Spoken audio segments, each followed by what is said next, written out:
আসসালামু আলাইকুম। ভিডিও লেকচারে সকলকে জানাচ্ছি প্রীতি ও শুভেচ্ছা। আমি আকসাদুর রহমান। আজকে আমাদের আলোচনা হচ্ছে প্যারেটো রুল নিয়ে। প্যারেটো রুল কি জিনিস সেটি প্রথমে আলাপ করব। তারপরে মাইক্রোসফট এক্সেল এর মাধ্যমে এই প্যারেটো রুল ইউজ করে প্যারেটো চার্ট কিভাবে তৈরি করা যায় সেটা দেখব। প্যারেটো রুল হচ্ছে আমাদের বিভিন্ন ডেটার ক্ষেত্রে, স্পেশালি বিজনেসের বিভিন্ন কজ অ্যান্ড ইফেক্টস এর ক্ষেত্রে দেখা যায় যে around 80% of effects come from 20% of causes. এটার মানে হলো যে ধরুন আমাদের যে সেলস হয় বিজনেসের ক্ষেত্রে, যখন কোনো প্রোডাক্ট সেলস হয় দেখা যায় যে প্রায়শই এরকম দেখা যায় যে 80% সেলস কিন্তু 20% কাস্টমারের কাছে হয়। আবার আমরা যদি আরেকটা দিকে চিন্তা করি যে কোন একটা সফটওয়্যার বানানো হয়েছে, সেই সফটওয়্যারের যে দেখা যাচ্ছে যে 80% ইস্যু বা বাগ সলিউশন হয়ে যায় মাত্র 20% ডিফেক্ট সলিউশন করলে। তাহলে এখানেও দেখা যাচ্ছে 80-20 রুলস। এই প্যারেটো রুলসকে আবার 80-20 রুলসও বলা হয়। আরো বলা যায় যে কমপ্লেইন যখন আসে কাস্টমারের ক্ষেত্রে, কাস্টমারের থেকে, তো 80% কমপ্লেইন কিন্তু আসে 20% কাস্টমার থেকে। তারপরে আমরা যে কোনো বিজনেসের যদি রেভিনিউ এর কথা চিন্তা করি, 80% রেভিনিউ আসে 20% প্রোডাক্ট থেকে। এই ঘটনাগুলি সাধারণত ঘটে থাকে। আর যখন এই ঘটনাগুলি ঘটে বা এই যে ঘটনাগুলি ঘটার যে একটা নিয়ম, সেটাকেই আমরা বলি প্যারেটো রুলস। তো যখন প্যারেটো রুলস থাকে কোনো বিজনেসের মধ্যে, কোনো ডেটার মধ্যে, তখন আমরা এই প্যারেটো রুলসটাকে উপস্থাপন করার জন্য আমরা বিশেষভাবে বিশেষ ধরনের চার্ট তৈরি করি। সেই চার্টটাকে আবার বলা হয় প্যারেটো চার্ট। তো চলুন আমরা এখন দেখব যে কি করে প্যারেটো চার্ট তৈরি করা যায়। এখানে আমাদের একটা ছোট্ট ডেটা আছে এক্সেলের। আমরা বোঝার জন্য খুবই ছোট ডেটা রেখেছি। এখানে আহ, বিভিন্ন ক্যাটাগরিতে সেল কত হয়, এটাকে ডামি ডেটা। তো রিফ্রেশমেন্টে সেল হয় 215 ধরুন ডলার। স্পিরিট, এটা সেল হয় $1,500। এরকম করে বিভিন্ন আহ, আহ, বিভিন্ন ক্যাটাগরির বিভিন্ন সেল এখানে আছে। তো আমরা এটাকে প্যারেটো চার্ট করার জন্য আমরা এটাকে সিলেক্ট করে প্রথমে আমরা সর্ট করে নিই ডেটাটাকে লার্জেস্ট টু স্মলেস্ট। আচ্ছা, তাহলে দেখেন আমাদের এখানে সব থেকে বেশি সেল হয় কসমেটিক্স, তারপরে স্পিরিট, তারপরে কোল্ড ড্রিঙ্কস, এভাবে আর কি একটা দোকানের কয়েকটা প্রোডাক্টের সেলকে এখানে শো করলাম। এখন এটা কি প্যারেটো রুলস ফলো করে কিনা সেটা জানতে গেলে আমাদের প্যারেটো চার্ট আঁকতে হবে। তো প্যারেটো চার্ট আঁকার জন্য আরো দুটো কলামের এখানে প্রয়োজন আছে। ধরেন এটা আমাদের মেন ডেটা, এখন আমরা এই ডেটা থেকে প্যারেটো চার্ট আঁকছি। তো প্রথমে আমাদের কিউমুলেটিভ করে নিতে হবে। তাহলে একটা কলাম আমরা কিউমুলেটিভ কলামকে আমরা এখানে নিলাম।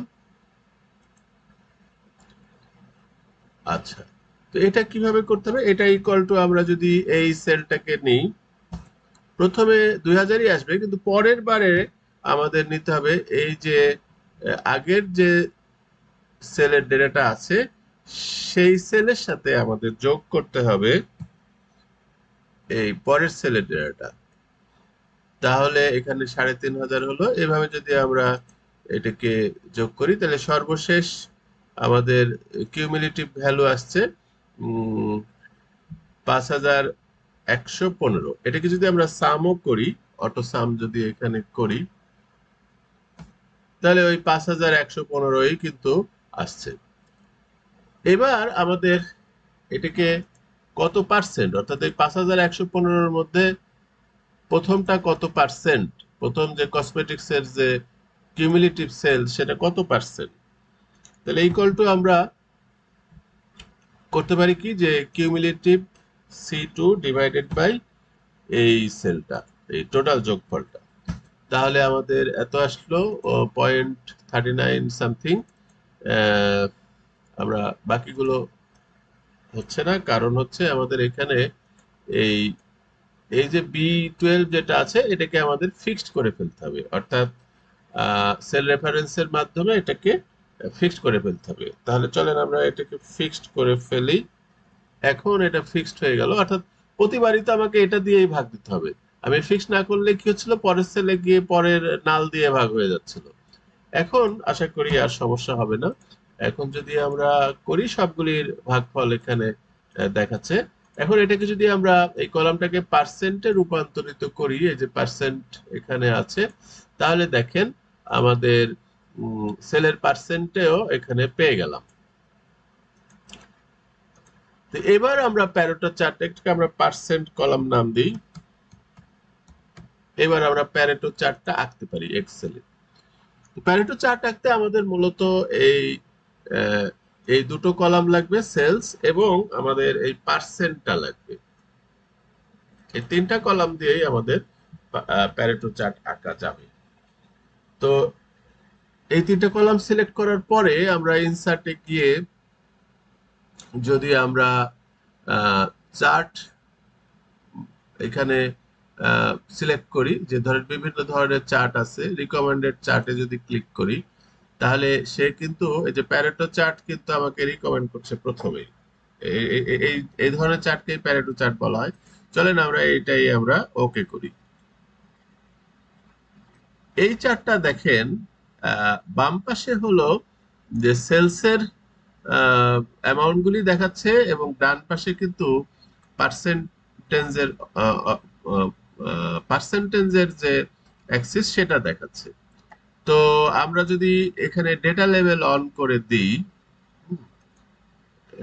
এখানে প্লাসে গিয়ে আমরা যদি ডেটা লেভেল অন করে দিই, তাহলে আমাদের দুটো ক্ষেত্রেই কিন্তু ডেটা লেভেল অন হয়ে গেছে। অর্থাৎ দেখেন, আমরা এক্ষেত্রে কি এটা বলতে পারি যে প্রথম দুটো, এই যে কসমেটিক্স এবং স্পিরিট, এটার কিউমুলেটিভ পার্সেন্টেজ হচ্ছে 80%, সরি 68%। তাহলে আমাদের মোটামুটি এইখানে আমরা বলতে পারি যে প্রথম 80% হতে প্রায় তিনটা প্রোডাক্ট লাগছে। আমাদের এখানে আছে কতগুলি, আহ একটা, দুইটা, তিনটা, চারটা, পাঁচটা, ছয়টা, সাতটা, আটটা, নয়টা, 10টা। তাহলে 80-20 রুলস হতে হলে প্রথম দুটোতেই আসলে 80% হওয়া উচিত ছিল। তো যাই হোক, এখানে পুরোপুরি 80%, 80-20 রুলস বা প্যারেটো রুলস সাপোর্ট করছে না। তো প্যারেটো রুল সাপোর্ট করছে কি করছে না, কতটুকু সাপোর্ট করছে, সেটা কিন্তু এই প্যারেটো চার্টের মাধ্যমে আমরা বুঝতে পারছি। সেলসের হিসাব দেখতে পাচ্ছি এবং আরেকদিকে এই যে কিউমুলেটিভ পার্সেন্টেজের হিসাব দেখতে পাচ্ছি। তবে এই ক্ষেত্রে পুরোপুরি প্যারেটো রুলস ফলো না করলেও মোটামুটি করছে, কারণ এখানে তিনটা প্রোডাক্ট সেল হওয়ার পরেই আমরা দেখছি যে 80% এখানে হয়ে গেছে। তো যাই হোক, মোটা দাগে আমরা অল্প কয়েকটা প্রোডাক্টেই অনেক বেশি সেল এখানে দেখতে পাচ্ছি। তো আজকে আপনারা দেখলেন যে প্যারেটো রুলস বা 80-20 রুলস কাকে বলে এবং কোন একটা ডেটা সেট থেকে কি করে প্যারেটো চার্ট তৈরি করা যায়। ধন্যবাদ সকলকে।